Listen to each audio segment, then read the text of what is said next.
Welcome students. आज हम rule of law, concept of rule of law या विधि के शासन की अवधारणा की चर्चा करेंगे।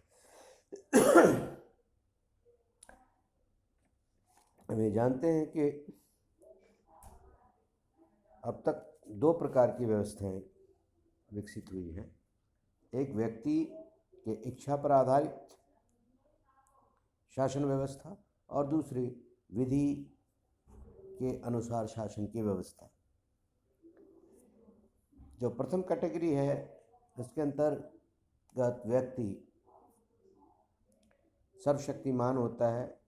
व्यक्ति चाहे वो राजा के रूप में हो या एक वर्ग का शासन हो या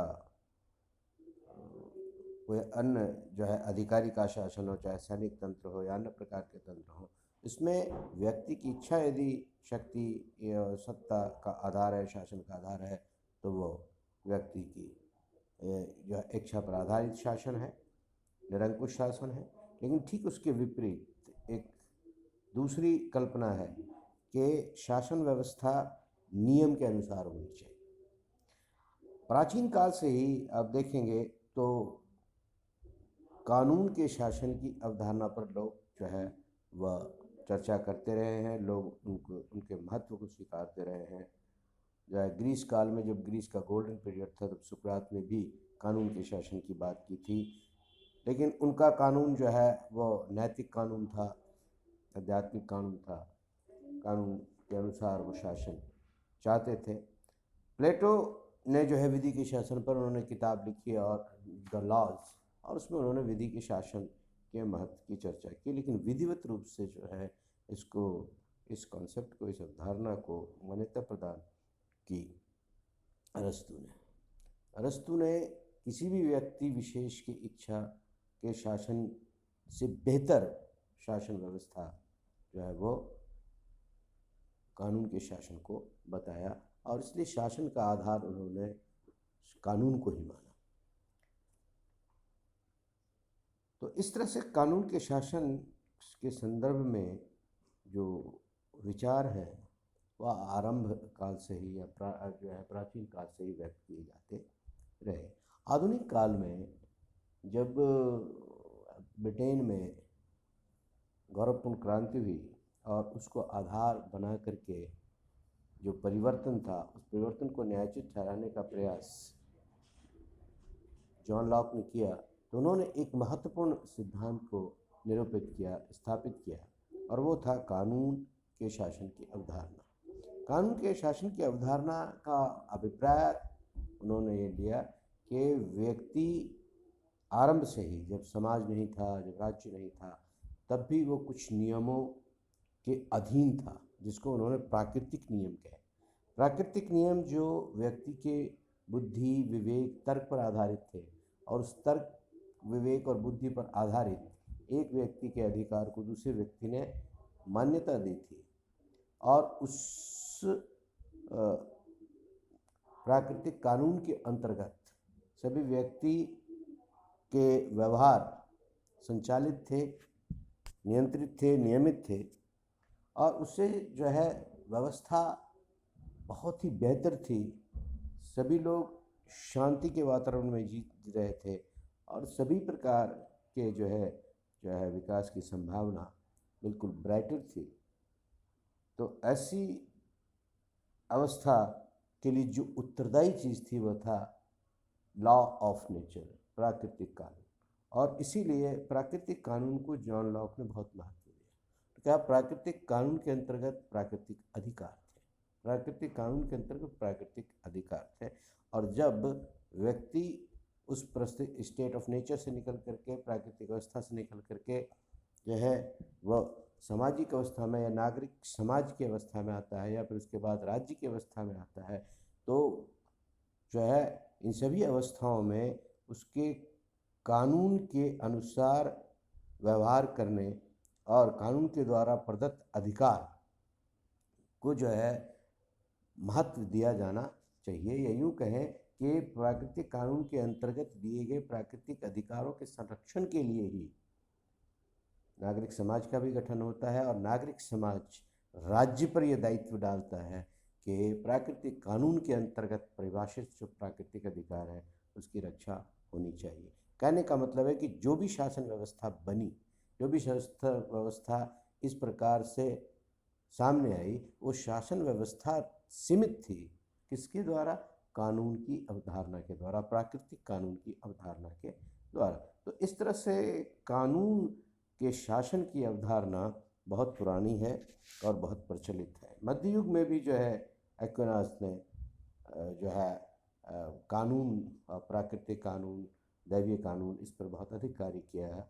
और लेकिन उनके कार्य का जो मुख्य बिंदु यही था कि व्यक्ति का व्यवहार किसी न किसी नियम से जो है वह संचालित होता है, नियंत्रित होता है, निर्देशित होता है। इसलिए कानून का अपना महत्व है। आधुनिक काल में हम विधि के शासन से क्या समझते हैं? विधि के शासन की कुछ विशेषताएं मानी जाती हैं। जैसे विधि के शासन से जो पहली चीज़ समझ में आती है कि विधि जो है वह किसी भी व्यवस्था से पूर्व है,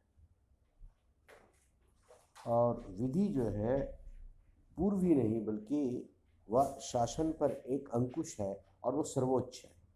तो विधि की सर्वोच्चता, विधि पहले निर्धारित की, शासन बाद में प्रारंभ होता है, और वो शासन विधि के द्वारा ही संचालित होना चाहिए। कहने को दोनों के बीच एक टकराव है तो विधि की सर्वोच्चता को स्वीकार्यता मिलनी चाहिए। तो पहला जो अद्भुत और महत्वपूर्ण जो विशेषता मानी जाती है वो विधि की सर्वोच्चता है। दूसरी जो महत्वपूर्ण चीज़ है वह विधि के समक्ष समानता। विधि विधि नहीं कहलाएगी यदि विधि एक व्यक्ति और दूसरे व्यक्ति में, समाज में भेद करता है, और वो भेद अतार्किक हो, वो भेद बुद्धि पर आधारित नहीं हो, तर्क पर आधारित नहीं हो, न्याय पर आधारित यदि नहीं है, तो निश्चित रूप से वह विधि विधि नहीं कहलाती। विधि का मतलब है कि वह किसी के मध्य जो है अनुचित भेद नहीं करता, असमानता को स्वीकार नहीं करता। और तीसरी चीज़ है कि प्रत्येक आने वाली व्यवस्था जो है वो विधि के द्वारा ही जो है संगठित हो, विधि के द्वारा ही उसे अधिकार दिए जाएं, मतलब विधि के द्वारा ही वह अधिकृत हो और विधि के द्वारा ही वह संचालित हो। तो ये जो है कॉन्सेप्ट विधि के संदर्भ में है। जहाँ कहीं से भी विधि निकलती है, जहाँ कहीं से भी उसका कोई भी स्रोत हो, उस स्रोत से निकले हुए विधि के ये गुण होने चाहिए, तभी जो है उसे विधि के शासन के अंतर्गत रखा जा सकता है। इस विचार को एसी डायसी ने ब्रिटेन में जो है न केवल उसकी पहचान की बल्कि उसकी विधिवत व्याख्या करके लोगों के सामने रखी। दरअसल जो विधि के शासन की अवधारणा को जिस रूप में हम समझते हैं उसकी पूरी व्याख्या, उसका पूरा विश्लेषण जो है डायसी ने किया था, और उन्होंने इस कॉन्सेप्ट की 3 विशेषताएं लोगों के सामने रखी। पहली विशेषता कि विधि जो है वो समान होनी चाहिए, समान विधि,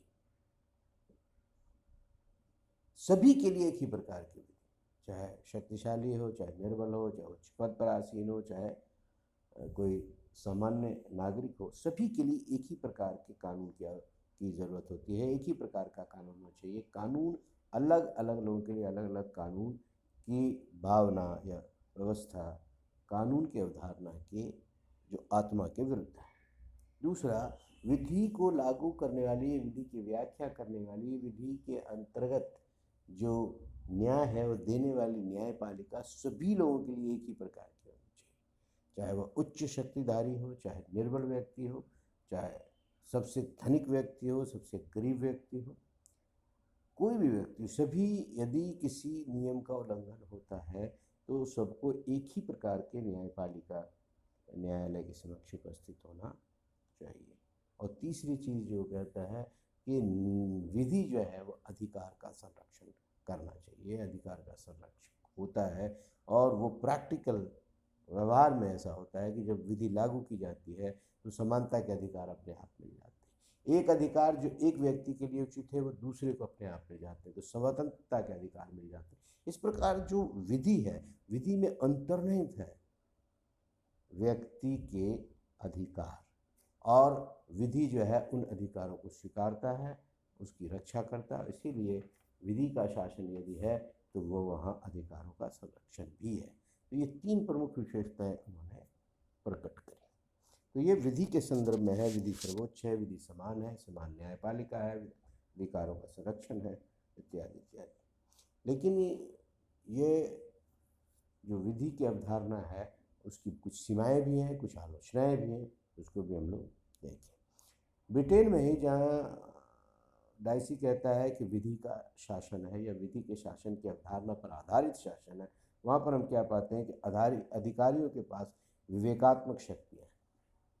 जो अधिकारी वर्ग है, जो शासक वर्ग का हिस्सा है, उसके बाद कुछ ऐसे अधिकार होते हैं जो उनके विवेक पर आधारित हैं। उनसे ये उम्मीद की जाती है कि परिस्थितियों के अनुरूप विवेक का इस्तेमाल करते हुए वो निर्णय लेंगे और उनके इस विवेक के द्वारा लिए गए निर्णय किसी भी कानून से बंधे हुए नहीं हैं। इसका मतलब वो जो करेगा वो उचित होगा और उस पर किसी प्रकार के प्रश्न खड़े नहीं किए जा सकते। ये तो पहली सीमा है कि अधिकारियों को एक अलग प्रकार के व्यवहार का अधिकार देता है जो सामान्य व्यक्तियों के पास उपलब्ध नहीं है, पहली चीज़।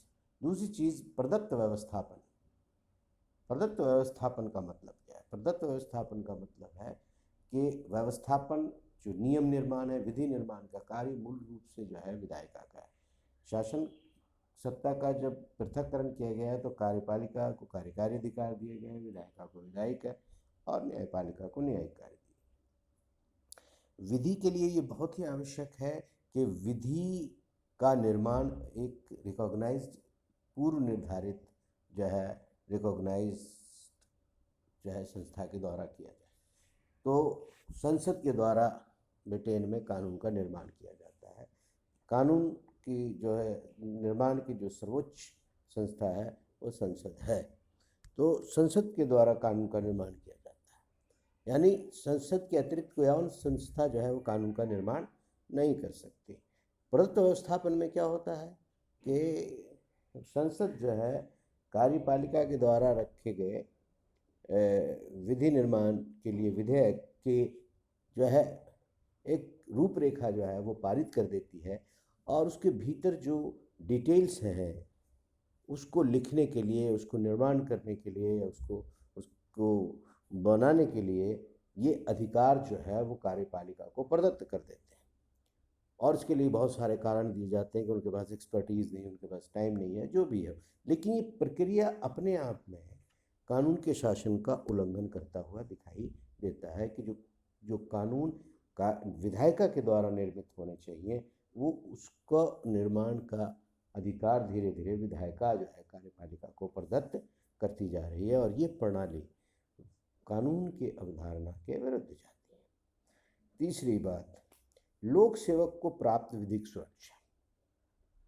लोक सेवक जो होते हैं, सरकार के जो सेवक होते हैं, सरकारी तंत्र के जो अधिकारी कर्मचारी होते हैं, उनको अपने कार्य करने के लिए कार्य संबंध में कुछ जो है संरक्षण दिए जाते हैं, उसको विधिक संरक्षण कहते हैं। कि यदि उनसे कोई गलती हो गई या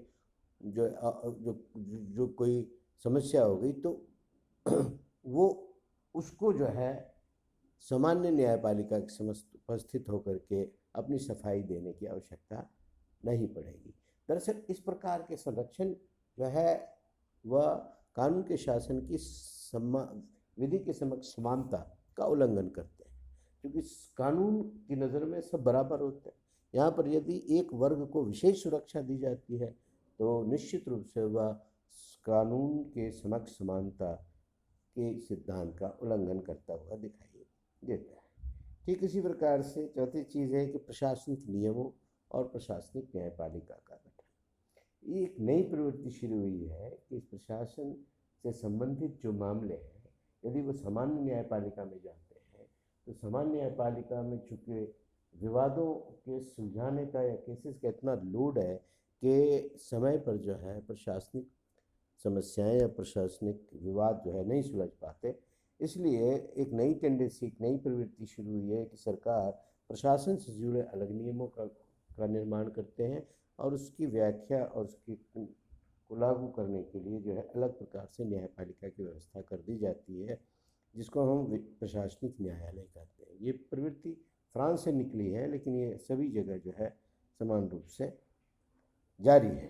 तो ये प्रशासनिक न्यायपालिका एक्चुअली समान न्यायपालिका, समान न्यायालय के जो है सिद्धांत के विरुद्ध है, जो विधि के शासन का एक प्रमुख लक्षण है। उसी प्रकार से उन्मुक्तियाँ, चाहे वो सम्राट हो, साम्राज्य हो, या बाहर से आए हुए राजदूत हो, राजनयिक हो, इस तरह के कुछ विशेष लोग हैं जिनको उन्मुक्तियाँ दी जाती हैं। मतलब वो कार्य के लिए जो है इम्यूनिटी दी जाती है, उस पर किसी प्रकार के अभियोग उस संदर्भ में नहीं बनते, या उस देश के कानून के द्वारा जो है उस पर अभियोग नहीं बनते। और ये उन्मुक्तियाँ, जो इम्यूनिटीज़ हैं, विशेष डिग्निटीज़ को दी जाती हैं, ये भी जो है कानून की शासन की अवधारणा के विरुद्ध जाते हुए दिखाई देते हैं। तो इस प्रकार से ब्रिटेन के विधि में लागू विधि के शासन की अवधारणा की सीमाएं हैं। तो इस प्रकार यह विधि के शासन की अवधारणा जो है इस प्रकार समझी जा सकती है।